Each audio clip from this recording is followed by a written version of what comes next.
ಮೇಲಿಂದ ಎಲ್ಲ ಶೋಲ್ಡರ್ಸ್ ಎಲ್ಲ ಕೊಟ್ಟಿದ್ದೀವಿ. ಅದು ಆ ಡ್ರೈನ್ ಓಪನ್ ಇದೆಯಾ? ಸ್ಟಾಮ್ ವಾಟರ್ ಅವ್ರು ಏನ್ ಮಾಡಿದಾರೆ, ಹೂಳೆತ್ಬಿಟ್ಟು ನೀರು ಎಲ್ಲಿ ಕನೆಕ್ಟ್ ಆಗ್ತದಲ್ಲ ಸ್ಟಾಮ್ ವಾಟರ್ಗೆ ಅಲ್ಲಿ ಹೂಳೆತ್ಬಿಟ್ಟು ಅಲ್ಲೇ ಬಿಟ್ಬಿಟ್ಟಿದ್ದಾರೆ.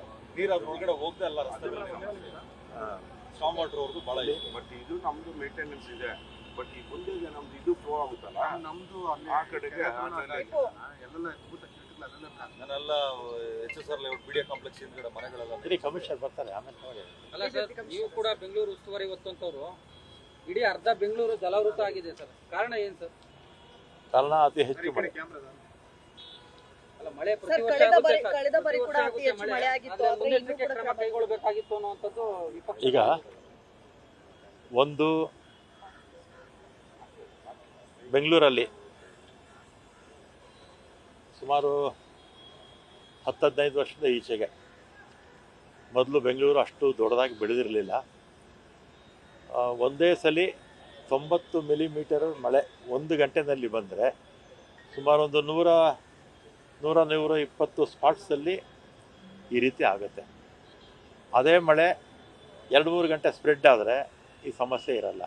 ಒಂದನೇ ರಾತ್ರಿ ಎಲ್ಲ ಮಳೆ ಬಿತ್ತು, ಸಮಸ್ಯೆ ಆಗಲ್ಲ.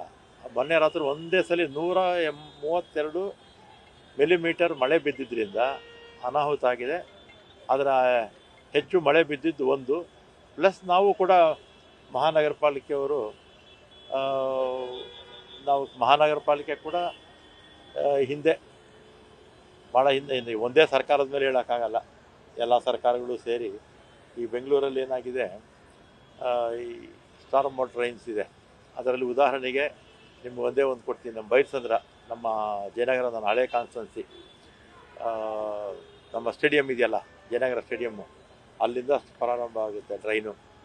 ಪ್ರಾರಂಭ ಆಗಿ ಕೃಷ್ಣಪ್ಪ ಗಾರ್ಡನ್ ಮೇಲೆ ಬಂದು, ಬಾಲಾಜಿನಗರ ಮೇಲೆ ಬಂದು, ಬಿಸ್ಮಿಲ್ಲಾ ನಗರ ಮೇಲೆ ಬಂದು ಇಲ್ಲಿ ಮಡಿವಾಳಕ್ಕೆ ಸೇರುತ್ತೆ. ಇದು 60 ಅಡಿ ಇತ್ತು ಹಿಂದೆ. ಎಷ್ಟು? 60 ಅಡಿ ಇತ್ತು ರಾಜಕಾಲುವೆ. 60ರಿಂದ 80 ಅಡಿವರೆಗೂ ಇತ್ತು. ನಾನು MLA ಆಗೋಕ್ಕೆ ಮುಂಚೆನೇ ಅದೆಲ್ಲ ಒತ್ತುವರಿ ಆಗೋಗಿತ್ತು. ಆವಾಗ ಎಷ್ಟು ಜಾಗ ಇತ್ತೋ ಅಷ್ಟು ಸ್ಟಾರ್ಮ್ ವಾಟರ್ ಡ್ರೈನು ನಾವು ತಡೆಗೋಡೆಗಳನ್ನು ಕಟ್ಟಿದ್ವಿ. ಈ ಉದಾಹರಣೆ ನಿಮ್ಗೆ ಹೇಳಿದ್ದು. ಈ ರೀತಿ ಬೆಂಗಳೂರಲ್ಲಿ ಎಲ್ಲ ಕಡೆ ಕೂಡ ಒತ್ತುವರಿ ಮಾಡಿದ್ದಾರೆ. ಆ ಒತ್ತುವರಿ ಮಾಡಿದ್ರಿಂದ ಈ ರೀತಿ ಆಗ್ತಾ ಇದೆ. ತೆರವು ಮಾಡಬೇಕು ಅಂದರೆ ಎಲ್ಲ ಮನೆಗಳೆಲ್ಲ ಹೊಡಿಬೇಕಾಗುತ್ತೆ. ಕಳೆದ ವರ್ಷನೂ ಬಿದ್ದಿತ್ತು. ಕಳೆದ ವರ್ಷ ತುಂಬಿದಂತಹ ಮಳೆ ನೀರು ಏನ್ ತುಂಬಿತ್ತು? ನೀವೇನು ಬ್ಲಾಕ್ ಸ್ಪಾಟ್ ಅಂತ ಗುರ್ತು ಮಾಡಿದ್ರಿ, ಸೊ ಅಲ್ಲಿಯೇ ಮತ್ತೆ ನೀರು ತುಂಬಿದೆ. BBMP ಏನ್ ಮಾಡ್ತಾ ಇದೆ ಸರ್? ಅದು ಕ್ರಮ ತಗೊಳ್ಬೇಕಲ್ಲ? ಕ್ರಮ ತಗೋಬೇಕು. BBMPಯಿಂದ ಕೂಡ ಈಗ ಉದಾಹರಣೆಗೆ ಇಲ್ಲಿ ಈ ಸ್ಪಾಟಲ್ಲಿ ಪರ್ಟಿಕ್ಯುಲರ್ ಆಗಿ BBMPದು ಸ್ವಲ್ಪ ಡಿಶಿಲ್ಟಿಂಗ್ ಮಾಡಿದ್ದಾರೆ, ಅದನ್ನು ಸಂಪೂರ್ಣವಾಗಿ ಮಾಡಿರಲಿಲ್ಲ. ಇಲ್ಲಿ ಮೆಟ್ರೋದವರು ಇಲ್ಲೊಂದು ಮೋರಿ ಇತ್ತು, ಮೋರಿನ ಮುಚ್ಚಿಬಿಟ್ಟಿದ್ದಾರೆ. ಆಮೇಲೆ ನಾವು 2 ವರ್ಷಕ್ಕೆ ಮುಂಚೆ ಬಂದು ನಾವು ಇಲ್ಲಿ ಮೆಟ್ರೋ ಕೆಲಸನೇ ನಿಲ್ಲಿಸಿದ್ವಿ. ಈ ಡ್ರೈನ್ ಮಾಡೋವರೆಗೂ ನೀವು ಮೆಟ್ರೋ ಮಾಡಬಾರ್ದು ಅಂತ 2 ವರ್ಷಕ್ಕೆ ಮುಂಚೆ ನಾನು ಮಂಜುನಾಥ್ ರೆಡ್ಡಿ ಬಂದು ನಾವು ನಿಲ್ಲಿಸ್ಬಿಟ್ಟು ಹೋಗಿದ್ವಿ. ಆಮೇಲೆ ಆ ಡ್ರೈನ್ ಮಾಡಿದ್ರು. ಇಲ್ಲೊಂದು ಡ್ರೈನು ಇತ್ತು ಒಂದು, ಈ ಡ್ರೈನು ಓಪನ್ ಮಾಡಿರಲಿಲ್ಲ, ಮುಚ್ಚಿಬಿಟ್ಟಿದ್ದಾರೆ ಮೆಟ್ರೋ ಅವರು. ಮಂಜುನಾಥ್ ರೆಡ್ಡಿ ಅವರು ಒಂದು 3-4 ತಿಂಗಳಿಂದ ಹೇಳ್ತಾ ಇದ್ದಾರೆ, ಅವರಿಗೆ ನನ್ನ ಗಮನಕ್ಕೆ ತಂದಿರಲಿಲ್ಲ. ಬಟ್ ಅದು ಒಂದು ಡ್ರೈನ್ ಒಂದೇ ಒಂದು ಓಪನ್ ಮಾಡಿದ್ರಿಂದ ನಿನ್ನೆ ನೀರೆಲ್ಲ ಕಡಿಮೆ ಆಯಿತು. ಹೇಳಿದ್ದಾರೆ ಸರ್, ಮೇ ಜೂನ್ ಒಂದು ರೀತಿ ರೈನ್ ಸೀಸನ್, BBMP ಅಧಿಕಾರಿಗಳು ಅಲರ್ಟ್ ಆಗಬೇಕಾಗಿತ್ತು ಅಂತ. ಯಾಕೆ ಕಾಮಗಾರಿಗಳನ್ನ ಕೆಲವು ಕಡೆ ಕೈಗೊಂಡ್ರು ಅಂತ? ಈಗ ಸರ್ ನಾನೇನು ನಮ್ಮ ತಪ್ಪು ಅಂತ ಹೇಳಿದ ಅಲ್ವಾ? ಮಳೆಗಾಲದಲ್ಲಿ ಸ್ವಲ್ಪ ಕಾಮಗಾರಿಗಳನ್ನು ಸ್ಲೋ ಮಾಡಬೇಕು. ಆಮೇಲೆ ಸ್ಟಾರ್ಮ್ ವಾಟರ್ ಡ್ರೈನ್ಸು ಕ್ಲೀನ್ ಮಾಡೋದು ಅದೆಲ್ಲ ಮಳೆಗಾಲಕ್ಕೆ ಮುಂಚೆನೇ ಮಾಡಬೇಕು. ಮಾಡಿದ್ದಾರೆ, ಇಲ್ಲ ಅಂತ ನಾನು ಹೇಳೋದಿಲ್ಲ. ಮತ್ತು 3 ವರ್ಷಕ್ಕೆ ಮುಂಚೆ BJP ಸರ್ಕಾರ ಇದ್ದ ಜ್ಞಾಪಕ ಇದೆ ನಿಮಗೆ, ಇಡೀ ಈಸ್ಟ್ ಬೆಂಗಳೂರು ಮುಳುಗೋಗಿತ್ತು. ಆಮೇಲೆ ಎಲ್ಲದಕ್ಕಿಂತಲೂ ಭಾಳ ಮುಖ್ಯವಾಗಿ ಬೆಂಗಳೂರಲ್ಲಿರ್ತಕ್ಕಂಥ storm water drains SM Krishna ಅವ್ರಿಗೆ ನಾವು ಕ್ರೆಡಿಟ್ ಕೊಡಬೇಕು. ಅವ್ರ ಕಾಲದಲ್ಲಿ ಸುಮಾರು 200 ಕಿಲೋಮೀಟ್ರಿಗಿಂತಲೂ ಹೆಚ್ಚು ತಡೆಗೋಡೆಗಳೆಲ್ಲ ಸ್ಟಾರ್ಮ್ ವಾಟರ್ ಡ್ರೈನ್ಗೆ ಮಾಡಿದ್ರು. ಅದಾದಮೇಲೆ ಸಿದ್ದರಾಮಯ್ಯನವ್ರ ಕಾಲದಲ್ಲೂ ಕೂಡ ಒಂದು 240 ಕಿಲೋಮೀಟ್ರ್ ಮಾಡಿದ್ರು. ಅದೇ ಥರ ಕಂಟಿನ್ಯೂಟಿ ಇರಬೇಕು. SM ಕೃಷ್ಣ ಸರ್ಕಾರ ಆದಮೇಲೆ ಬೇರೆ ಸರ್ಕಾರ ಬಂತು, ಅವ್ರು ಮಾಡಬೇಕಾಗಿತ್ತು, ಮಾಡಲಿಲ್ಲ. ನಮ್ಮ ಸರ್ಕಾರ ಸಿದ್ದರಾಮಯ್ಯ ಸರ್ಕಾರ ಆದಮೇಲೆ BJP ಸರ್ಕಾರ ಬಂತು, 1 ಕಿಲೋಮೀಟ್ರ್ ಮಾಡಲಿಲ್ಲ ಅವರು.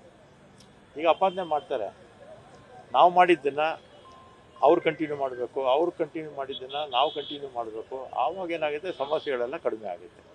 ಸರ್ ಈಗ ಕೋಆರ್ಡಿನೇಷನ್ ಪ್ರಾಬ್ಲಮ್ ಕಾಣಿಸ್ತಾ ಇದೆ. ಅಂದ್ರೆ BMRC ಅವ್ರ ಪಡೆಗೆ ಅವ್ರ ಕೆಲಸ ಮಾಡ್ತಾ ಇರ್ತಾರೆ, ಈ ಕಡೆ ಇಲ್ಲಂತೂ ಇಲ್ಲಿ ಈ ಸಿಲ್ಕ್ ಬೋರ್ಡ್ ಮಟ್ಟಿಗಂತೂ ಕೋಆರ್ಡಿನೇಷನ್ ಇಲ್ಲದೇ ಆಗಿರ್ತಕ್ಕಂಥದ್ದು.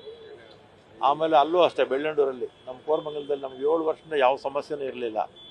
ಅಲ್ಲೇನಾಗಿದೆ, ಇಲ್ಲಿ ಇದು ಬರುತ್ತಲ್ಲ ಮೀನಾಕ್ಷಿ ಟೆಂಪಲ್ಲು, ಅಲ್ಲಿಂದ 7 ಊರುಗಳು ಬರುತ್ತೆ. 7 ಊರು ಅಂದರೆ 7 ಕೆರೆ ಬರುತ್ತೆ. ಅದೆಲ್ಲ ಇಲ್ಲಿಗೆ ಬರುತ್ತೆ, ಎಲ್ಲಿ ಈ ಡ್ರೈನಲ್ಲಿ ಹೋಗುತ್ತೆ. ಆಮೇಲೆ ಗಾಂಧಿನಗರ ಇದು ಬರುತ್ತಲ್ಲ ಮೆಜೆಸ್ಟಿಕ್ಕು, ಕೆಂಪಾಂಬುದಿ ಕೆರೆ, ಅಲ್ಲಿ ಸ್ಟಾರ್ಟ್ ಆದರೆ ಬೆಳ್ಳಂಡೂರು ಕೆರೆ ನಮ್ಮ ಕಾನ್ಸ್ಟೆನ್ಸಿ ಕೋರಮಂಗಲದ ಮೇಲೆ ಬರುತ್ತೆ. ಅದರ ಸುಮಾರು ಒಂದು 10 ವಿಧಾನಸಭಾ ಕ್ಷೇತ್ರದ ನೀರು ಈ ಎರಡೂ ಕಡೆಯಿಂದ ಬಂದು ನಮ್ಮ ಕ್ಷೇತ್ರದ ಕೊನೆಯಲ್ಲಿ ಸೇರುತ್ತೆ. ಅಲ್ಲಿ BDO ಏನು ಮಾಡಿಬಿಟ್ಟಿದ್ರು, ಒಂದು ಬಂಡ್ ಮಾಡಿಬಿಟ್ಟಿದ್ದಾರೆ ಕೆರೆಗೆ ನೀರು ಹೋಗಬಾರ್ದು ಅಂತ, ಬೆಳ್ಳಂಡೂರು ಕೆರೆಗೆ. ಅದೇನಾಯಿತು, ಬಂಡ್ ಹಾಕಿದ್ದರಿಂದ ನಮ್ಮ ಕೋರಮಂಗಲದಲ್ಲಿ ಸ್ವಲ್ಪ ತೊಂದರೆ ಆಯಿತು. ನಮಗೆ 7 ವರ್ಷದಿಂದ ಯಾವ ಸಮಸ್ಯೆನೂ ಇರಲಿಲ್ಲ. ಹೊಸ ನನ್ನ ಡ್ರೈನೆಲ್ಲ ಮಾಡಿಸ್ಮೇಲೆ ಸಮಸ್ಯೆ ಇರಲಿಲ್ಲ.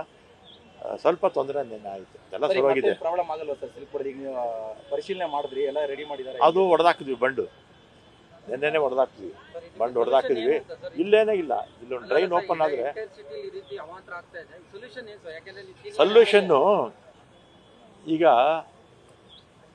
ಸ್ಟಾರ್ ಮೋಟರೈನ್ಸು ಅಕ್ಕಪಕ್ಕ ಇರ್ತಕ್ಕಂಥ ಒತ್ತುವರಿ ಮಾಡಿರೋದನ್ನ ತೆಗಿಬೇಕು. ತೆಗಿಯೋಕ್ಕಾಗುತ್ತಾ ಇಲ್ವಾ ಅನ್ನೋದು ಯೋಚನೆ ಮಾಡಬೇಕು. ಯಾಕಂದರೆ 100 ಮನೆ ಅಲ್ಲ 1000 ಮನೆ ಬಂದ್ಬಿಟ್ಟಿದೆ ಅಲ್ವಾ. ಇಲ್ಲಾಂದರೆ ಎಲ್ಲೆಲ್ಲಿ ನೀರು ನಿಲ್ಲುತ್ತೆ ಅಂಥ ಕಡೆ ಅಂಡರ್ಗ್ರೌಂಡ್ ಪೈಪ್ಸ್ ಹಾಕ್ಕೊಂಡು ತಗೊಂಡು ಹೋಗ್ಬೇಕು ನಾವು. ಇದೇ ಚೀಪ್ ಆಗುತ್ತೆ. ದೊಡ್ಡ ದೊಡ್ಡ ಪೈಪ್ಸ್ ಹಾಕ್ಕೊಂಡು ನಾವು ನಮ್ಮ ಕೋರಮಂಗಲದಲ್ಲಿ ಮಾಡಿದ್ವಿ, ಜ್ಞಾಪಕ ಇದೆ ನಿಮಗೆ. 6ನೇ ಬ್ಲಾಕಲ್ಲಿ ನಾವು 2 ಕಿಲೋಮೀಟ್ರ್ ತೊಗೊಂಡೋದ್ವಿ ನೀರನ್ನ. 2 ಕಿಲೋಮೀಟ್ರ್ ನೀರು ತೊಗೊಂಡೋಗಿ ಎಲ್ಲೂ ನಮಗೆ 0 ಪಾಯಿಂಟ್ ಸಿಗುತ್ತೆ ಅಲ್ಲಿ ಕೊಟ್ಟು. ಆ ರೀತಿ ಬೆಂಗಳೂರಲ್ಲೂ ಅದೇ ರೀತಿ ಮಾಡಬೇಕು.